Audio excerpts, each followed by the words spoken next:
we're trying very hard. I mean, if you recall the story of where we are, Richard and Glass Futures, that started as an educational drive. I think many moons ago I stood in front of the many livery heads back in Guildhall or wherever it was and gave quite an impassioned speech about how we need to make investment in the future of all of the guild industries. And we were trying to set that example with glass. I mean, indeed, we got some monies out of government to try and make that a reality. I think it's a difficult question to answer in a very strict way, in that a lot of what happens in trying to engage youngsters in glass technology is very similar to any other industry. I think so many things these days are built around sitting in front of a computer and designing things. Engineering is less hands-on these days. Yes, there are aspects, but there's an awful lot of engineering done at the desk. And glass is no different. So we're trying to use those things to make it look more attractive and get people in there. And there are many, many careers, technical careers in glass that are as attractive as anywhere else. And the salaries in glass manufacturing are not bad, certainly for youngsters starting out. But I think we've got to have a much more prescriptive government attitude towards these things. If we want manufacturing in future, we want to educate people in STEM subjects, we want careers at the end of that, we've got to join the dots better than we do currently. I think that's in process. Where it will get, probably beyond my time now. I'm looking to retire and get out of it, but these are passionate things that I will never stop looking at. And I do think there is a will. It perhaps isn't as great as it ought to be. I would like to see that adopted within certain champions within government that just grasp that, purely with the idea of making Britain a manufacturing powerhouse again. And glass can be a great beacon for that.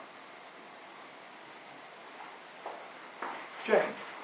I'm one of the glass artists in the community, and we work with our glass in films. And I just wondered, is there an opportunity to involve more of the people in the arts world from a hacking point, from a glass hack point of view, things that we've solved, problems that we've overcome? There doesn't seem to be an interest in overlapping between the chemistry and the technical aspects of being an artist. It's only ever seen as the final product. So the process, we'd like to get more involved. I absolutely agree with your sentiment. I think the difficulty is marrying up those at across the whole spectrum involved in this with the same patience to listen and time to invest. I look somewhat scathingly at the bigger industries I represent, which is bottle and window manufacturers, and I see MDs really up against it, and it's that classic, we don't have time for that. But as you rightly say, it's where we started out on this journey. You need to make time. Some of the things that you guys have had to make over the years are answers to some of the problems they're currently having, but they don't want to know. How you solve that, I really don't know. I've tried to create space where that can rub against each other and we can have those interchanges. And don't get me wrong, I mean, there are issues on both sides. I've had difficulty in moving some of the smaller makers to meet, because it's time, it's money, it's a distraction from the pressures of daily artisan work. But equally, on the other side of that equation, you've got the captains of industry who feel they're better than that engagement. They're not. It's just a very difficult thing to solve. And we keep chipping away at it, and there are those in there that will more accommodate. You know, there are individuals, but they are the exception, they're not the rule. And I met with the exception, one of them, the other day, and we had a deep and meaningful conversation for about 3 hours, and I came out of it thinking, if only that conversation existed in another 10 minds, but it's too soon, it's not happening yet, and I agree, it's wrong that it's not, but unfortunately to date it's a little beyond my capabilities to make that better. Rowan, I'd like to join one or two things that have already been said. Difficulties of persuading government for innovation, teaching the young about glass or other technologies and encouraging to do that rather than going to the city and so on. And the world of art in glass I'm referring to the Corning Glass Museum, which promotes inventions of Corning, from Pyrex to glass fibre communication, rolling glass that you mentioned. It is so big that it takes a bus to go around the different departments.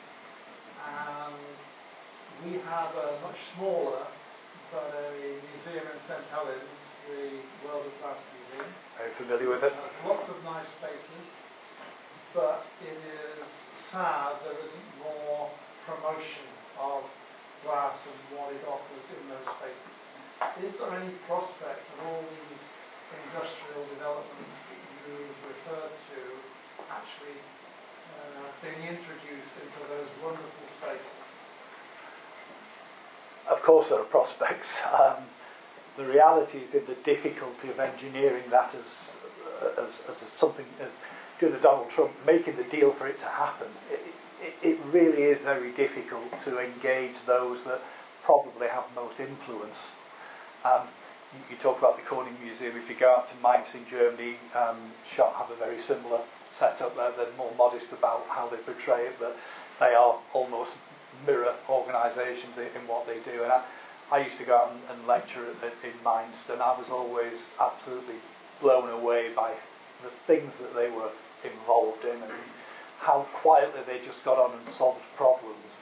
But I think there's a lesson there which I for the past 20 years have been trying to drive, which is we went into Germany after the Second World War and we put our goodwill into building the educational mechanics of the future of Germany. We built the Fraunhofer Institute. We allowed technical universities to service industry. We lost some of that superiority of the big colleges in the UK being world beaters. In Germany, you probably have one or two universities that rank in the top 50. But the universities they have work very hard on making sure their industry is a global powerhouse. They spend a lot of time doing exactly what you're talking about. I've yet to find the political will in the UK to follow that model. Richard and I worked very hard 15 years ago more trying to push certain secretaries of state and others at senior rank to make that happen. And yeah, we got a little bit of traction. It's a million miles from where it needs to be or ought to be. And particularly when you look back 150 years, Britain was the envy of the world in terms of our ingenuity and our ability to, the terminology I use, we invent very well in England, in Britain. We don't innovate. My definition of innovation is turning invention into money. We don't do that. We're too off the ball. It's crude. We pass the money element on somewhere else. Our invention gets adopted elsewhere in the world and we lose out. So we need a critical change. We need those in power to sort of change the view, because exactly what you're talking about is fundamental if we're going to progress from where we are. And I have hope, but at the moment I can't give you a lot more than that. So Martin, can I say that AI is something that everybody's talking about, government's talking about, Britain seems to be involved. How can you link glass to AI? Already there. Well, if you can make it, and you talk about it, and make it a financial gain, then the investment will come, surely. Yeah, but I think the issue with AI is it is viewed as in a contextual sense, a more cerebral and non-physical or best metaphysical state. It's not about the technologies that go to make it work. There are endless technologies involved in the generation of AI, and glass is a big proponent of that. We supply a lot of materials, as I talked about, in computing and communications that are a fundamental part of that. AI is really a rapid lookup capability. It's just the fact that you can have endless databases attached in such a way that you can blanket on it, you can get information, you can process that information, then clever algorithms will determine the probabilities of taking one path rather than another. and glass already plays an integral role in that. How you actually move to exemplifying what the material elements to that contribute, I can give you a glib answer, but involved in the manufacture of AI, and particularly educating government, not just the officers, but mainly the sort of senior parliamentarians, the ministers and even the secretaries of state, they don't have the appetite for detail. So it's really difficult to sell some of these messages in the depth that you need to actually strike the goal. I've had endless conversations with people in their capability could change that world, and I've struggled to make that an impact. I take your point. AI is a massive, widely discussed vehicle that we need to be seen to be a much more important factor within. But it's the thought process of how you do that. You've introduced it to me. I should give it some thought. Kathleen. Thank you very much. It was such an interesting talk. I want to make more a suggestion and a question, if I may, which is to say that young people are a visual generation, and your fantastic talk, if it were attached to the visual that you could put into everything you've described, that could be played at places like St. Helens and in colleges, to get people, young people, interested in everything you've talked about. Fascinating. I mean, we're imagining all this stuff, and I'm going to fucking lose the average 18-year-old. No, absolutely. And to be honest, I do this sort of thing with different audiences, and some of them are a lot more visual. I did say to James tonight I could have given a presentation or just talked to it. I'm more comfortable talking to a small audience than a PowerPoint. But you're exactly right, and I think it's beyond a PowerPoint. There are things that, given the time, I would love to have included. There are videos out there which you need to seek permission to share that tell so many more words than I could ever embellish. And they are fantastical.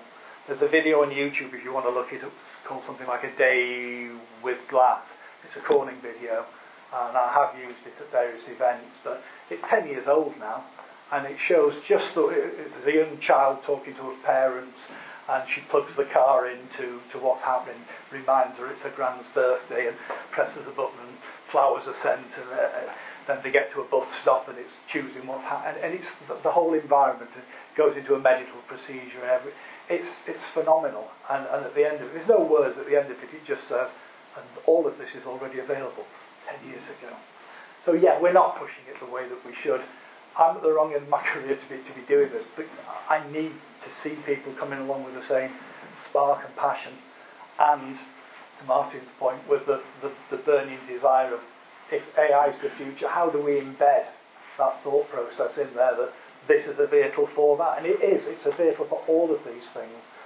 But I think we need to find some champions that are going to deliver that. I'm getting a little bit old and tired, and my wife wants me to travel more than doing this sort of thing. So, sorry, Mark, you're the last one. Thank you. Fascinating as always. And asked, with your crystal ball, what is the most exciting development you see, let's say, in 20 years' time? Well, there's a point on here that I skipped over, and I was saving it to the end. About 7 or 8 years ago, we worked on a project in the sphere of health and medicine. And it's looking at prosthetic joint replacement and ultimately joint repair. And it's using glass technology to stop the human, or any physiology, rejecting implants. And the idea is, and we had a PhD student work on the sort of detail of it. It's phenomenal what she found. Nerve tip endings see a material made in glass which has the same chemistry as oxyapatite, hydroxyapatite, bone materials, calcium phosphates. And it recognises it as alien. If you've got a titanium knee joint or whatever, then obviously there is some issue with how the body recognises that. If you've got something that is a calcium phosphate, what happens at the nerve tip is if any two materials touch, there is this level of exchange. One material dissolves in the other. Even diamond will dissolve in water at the most microscopic level. So what happens at your nerve tips is it determines this material has the right chemistry, but the wrong structure. It's not a crystalline, it's a glassy material. But at the point of deposit, feeds back to the brain and says, you need to do something about this. And it redeposits those few atoms and molecules as the crystalline structure. And then the body accepts it and tissue grows into it. We have a flock of sheep in northern Portugal walking around with glass knees with all of this in mind. The future of what we can do in both replacement and repair for worn joints, I think, is one of the phenomenal things that we will see in the next 10 to 15 years.